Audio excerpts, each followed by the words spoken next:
Assalamualaikum warahmatullahi wabarakatuh. Perkenalkan, nama saya Siti Ajara Salsabila dari kelompok 5 akan menjelaskan tentang uji analisis regresi linear sederhana dengan SPSS. Uji regresi sederhana dengan SPSS. Analisis regresi linear sederhana terdapat dari satu variabel bebas atau prediktor dan satu variabel terikat atau respon dengan persamaan Y sama dengan A tambah BX. Keterangan Y sama dengan variabel terikat, A sama dengan konstanta regresi, BX sama dengan nilai turunan atau peningkatan variabel bebas. Perkenalkan, saya Vira akan melanjutkan presentasi. Dasar pengambilan keputusan uji regresi sederhana. Pengambilan keputusan dalam uji regresi sederhana dapat mengacu pada dua hal, yakni dengan membandingkan nilai T hitung dengan T tabel, atau dengan membandingkan nilai signifikasi dengan nilai probabilitas 0,05. Membandingkan nilai T hitung dan T tabel. 1. Jika nilai T hitung lebih besar dari nilai T tabel, artinya variabel bebas berpengaruh terhadap variabel terikat. 2. Jika nilai T hitung tidak lebih besar dari nilai T tabel, artinya variabel bebas tidak berpengaruh terhadap variabel terikat. Saya Kartika Rianti akan melanjutkan presentasinya. Membandingkan nilai signifikansi dengan probabilitas 0,05. 1. Jika nilai signifikan tidak lebih dari nilai probabilitas 0,05, artinya variabel bebas berpengaruh secara signifikan terhadap variabel terikat. 2. Jika nilai signifikan lebih dari nilai probabilitas 0,5, artinya variabel bebas tidak berpengaruh secara signifikan terhadap variabel terikat. Langkah-langkah uji regresi linear sederhana. Yang pertama, input data. Yang kedua, analisis. Yang ketiga, output SPSS.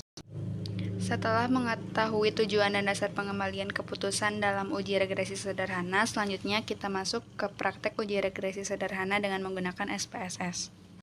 Perkenalkan, saya Vira. Di sini langsung saja kita aplikasikan data yang sebelumnya dipindahkan ke SPSS.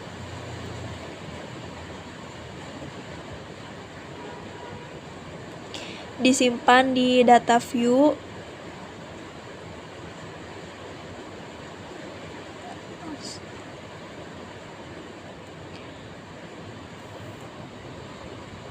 Setelah itu pindah ke variabel view yang nama diganti oleh X dan yang kedua diganti oleh Y.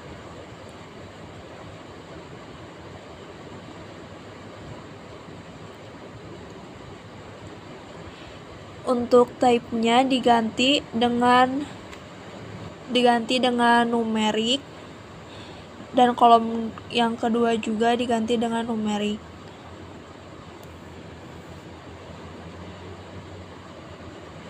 Untuk kolom width-nya diganti dengan angka 8. Kolom yang nomor 2 juga diganti dengan angka 8. Untuk desimalnya diganti jadi angka 2. Di kolom kedua juga diganti dengan angka 2.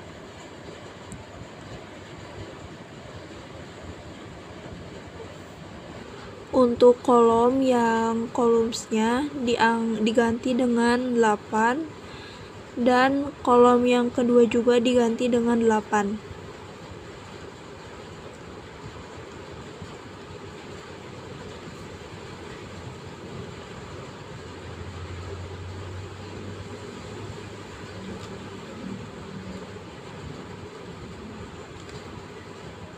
Untuk kolom labelnya yang pertama, karena di sini memakai nilai ujian, dan yang kedua memakai nilai akhir. Ini disesuaikan dengan soal.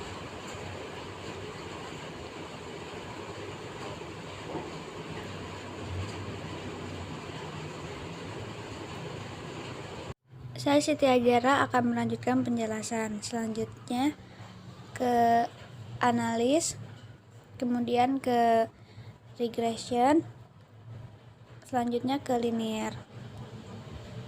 Setelah itu nilai ujian X dipindahkan ke independen, nilai akhir Y dipindahkan ke dependen.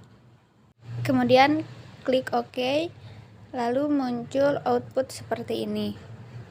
Di tabel pertama ada variabel enter remove. Perkenalkan, nama saya Kartika Rianti yang akan melanjutkan penjelasannya. Yang kedua, ada model summary.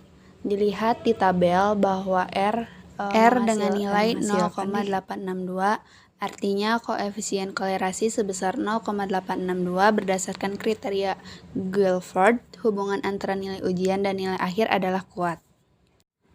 Selanjutnya ada R square dengan nilai 0,744, artinya koefisien determinasi sebesar 0,744. Nilai ujian berpengaruh terhadap nilai akhir sebesar 74,4%. Sisanya 100% dikurangi 74,4% sama dengan 25,6%. Nilai akhir dipengaruhi oleh faktor lain.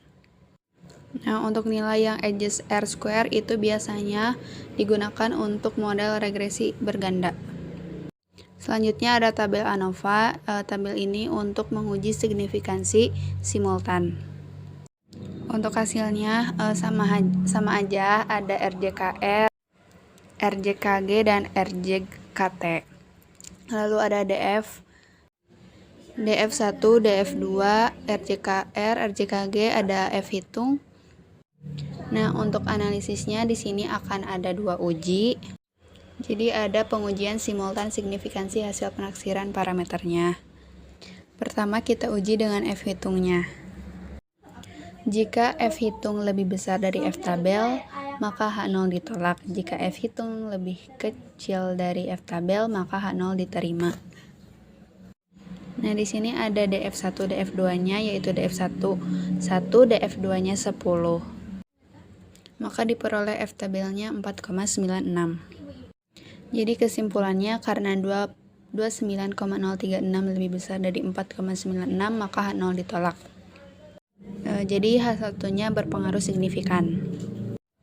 Selanjutnya uji signifikansi kriteria uji ada sig. Jika P value lebih kecil dari alfa tadi kita menggunakan 0,05 maka H0 ditolak. Jika P value lebih besar dari alfa maka H0 diterima. Jadi kesimpulannya karena sig-nya 0,000 lebih kecil dari 0,005 maka H0 ditolak. Kemudian yang terakhir ada koefisien.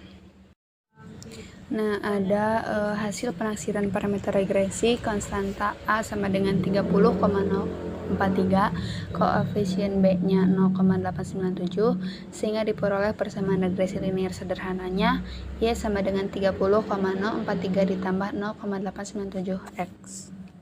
Kemudian di sini ada uji signifikansi, parsialnya ada memakai T dan sig.